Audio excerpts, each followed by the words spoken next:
Someone at Sega has made a mistake. They put out financial documents, but they did not redact them properly. And that means that we've got sales numbers that Sega absolutely did not want us to see.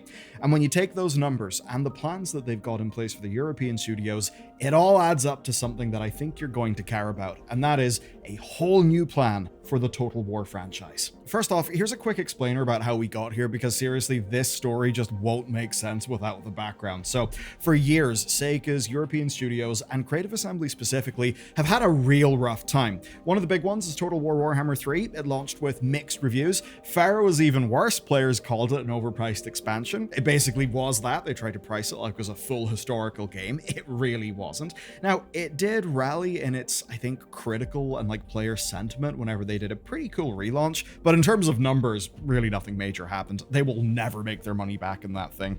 Then, of course, there's the DLC plans. They honestly just went to complete hell with Warhammer 3. Players are outraged. It was just higher prices, worse content, less for the money, and then, to top it all off, came the stories. Chaotic work environment, leadership not listening to staff, massive technical debt stopping progress, and meanwhile, Hyenas, which was their live service shooter, was unceremoniously killed off. Which, let's be real, probably was the right move. That, of course, doesn't take the sting away from a lot of the layoffs that followed. And that was really all across Sega Europe, but there was quite a lot at Creative Assembly. Now, this was all part of Sega cleaning house in Europe, and you'll soon see why, because the numbers are fairly stark. And this resulted in a bunch of things. Amplitude Studios was released back into independence. There was similar going on with Relic. And then for Creative Assembly, new leadership came in. Company vets took the managing director and president roles. And then this year brought another shock. Honestly, I'd say a good one. Football Manager's been going for 2 decades, but the 2025 edition was basically cancelled. Sega just said they were not willing to release something that didn't meet the quality bar. Licensing costs be damned, I suppose, because that shit's expensive. So, pretty ballsy stuff. And it all painted a picture of a European division that was kind of just out of control and floundering about the place. So, if you've been following their investor statements, or perhaps just this channel, none of this stuff will be a surprise to you. We've covered all of it, and Sega have highlighted their European problems for years. Essentially, what was happening is Japan was doing absolutely goddamn amazing, while the West was totally cocking up. And what's cool is that thanks to this leak, we basically know by how much. Okay, let's talk about the leak and its content. So, Sega didn't properly redact this stuff before they published it, and that means we've got a pretty good idea about their biggest games. We've got sales for the last half decade, which is fairly spicy, and this essentially all appeared in the group's investor presentation, and essentially before they could correct the document, Reset Era users were able to grab absolutely everything. That means that we can see lifetime sales, but what matters more here is actually sales by year. Because, sure, your prices for a game can drop over time, but sales can still mean you'll get a shitload of money. DLC will keep a game line pretty damn healthy in its revenue, and for something like Total War, that's actually pretty relevant. And what it shows is exactly why Sega kept comparing Creative Assembly negatively, and why they're now comparing all their Western studios to Atlas, Sonic, and RGG. Because goddamn, they are completely different by the numbers. Right, let's dive into the numbers. So, Persona, Sonic, and Yakuza all sell, which is hardly really a surprise. Basically, RGG releases a new Yakuza game. It's now called Like a Dragon. They release one of those every year, and even a comparatively weak performing spin-off like The Man Who Erased Their Name ended up performing better than a mainline series game from only 4 years ago. So a spin-off today is outcompeting a full main game of 4 years ago. So basically, it's a money printer, which kind of makes sense when you think about the theme of those games. Infinite money, infinite wealth. Anyway, then there's their Persona and SMT games. Those continually sell brilliant, and then they get even better with the remasters. And basically, whether it's a console port, an updated next-gen version, or a remaster, they are just resurgent. I mean, Sony wishes that they could re-release games that hard. Take Persona 5 as an example. Year-on-year sales went from 350k to 1.82 million once it was no longer a PS4 exclusive, and they've continually seen this with their multi-platform sales boosts. SMT5 is another really good example. And then the real recent hype has got to be Metaphor ReFantazio, because it's new IP, but it passed 2 million sales far faster than the Persona remasters, which had always been nice, reliable money.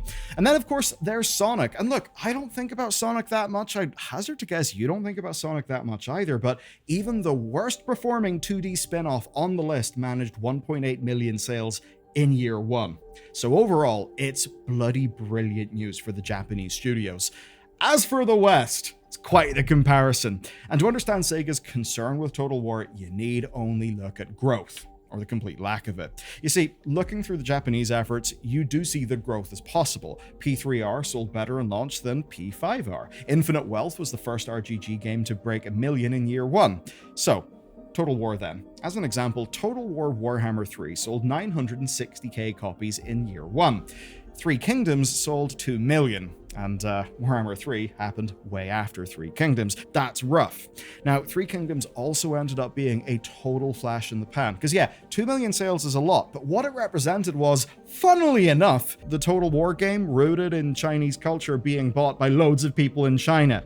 But look at what happens afterward. We see this 80% sales drop, and that validates a very long-held community belief, essentially that Three Kingdoms had an awful attachment rate for its DLC, which traditionally has been a large part of the Total War model. So much so that even with such good initial sales, they just simply could not justify a sequel.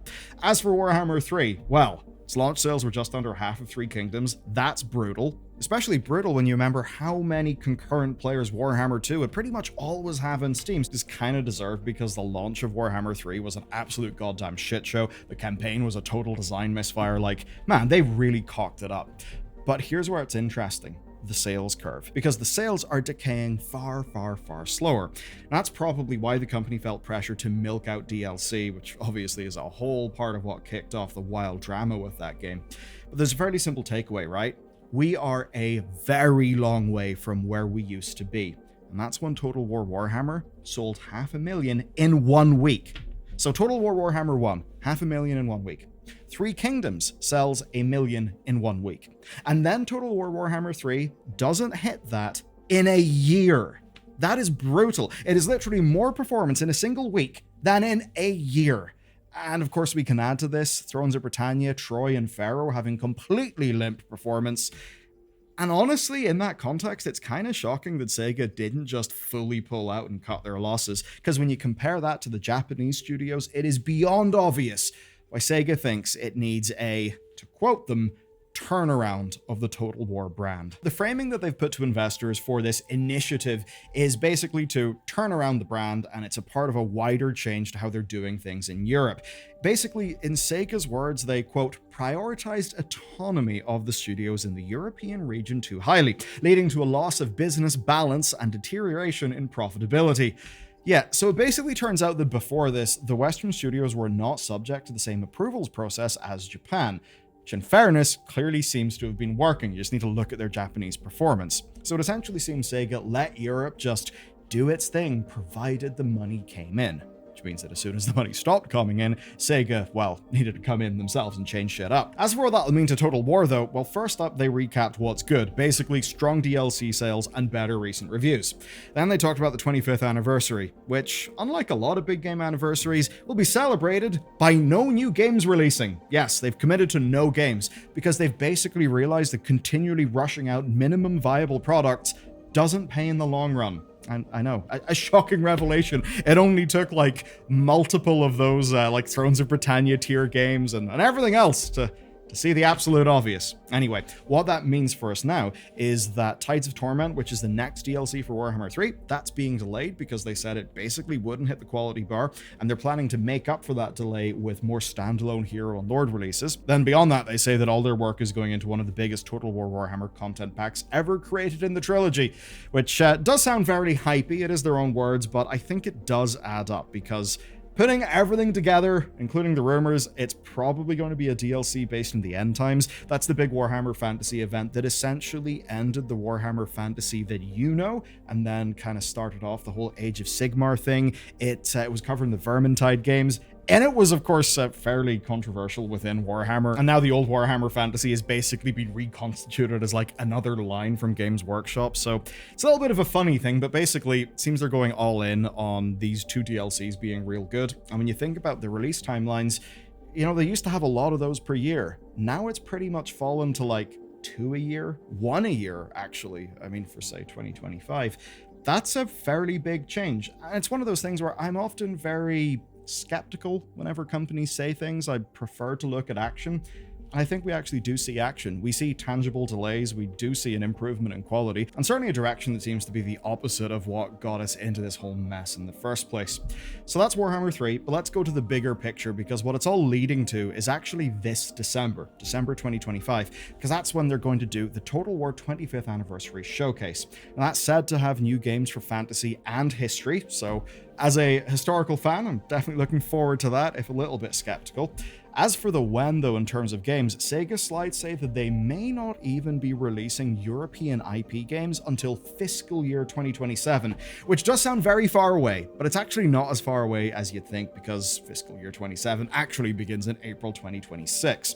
As for what all these games will be, though, well, we know Alien Isolation 2 is going to be a thing, but I'd say that's very far off. As for Total War, well, games in 40k, Star Wars, World War I, and a kind of global early 1800s have all been rumored, though apparently the World War I and Star Wars ones are fairly far off, not really surefire. A lot of that stuff could chop and change, but certainly, if they were to do a historical that basically was kind of like Total War Empire, fast forwarded a bit in time, global in scale like Empire, I could certainly see that doing quite well. And overall, it's a bit weird, because if you're a Total War fan as I am, you probably hear all of this and think, you know, logically a lot of that sounds good, right? Not shitting out lots and lots of product, lots of slop per year, that's definitely a good thing. But there's undoubtedly, I mean, definitely, there's a void left, because there's now not really something to be excited about other than, say, the 2 Warhammer 3 DLCs. And that's actually a good thing. That uncomfortableness, that feeling of loss is unavoidable. I think a lot of the time a company will try to avoid it by, say, trying to shit out a bunch of Thrones of Britannia or Troy, like scoped games, and just doing a bunch of stuff that ends up just beating around the bush, not really being a true solution to the problem. Ultimately, they fucked up really bad. I think the only way to then do things right is to actually accept the hit, to not sell lots of games for a few years, and then return to form.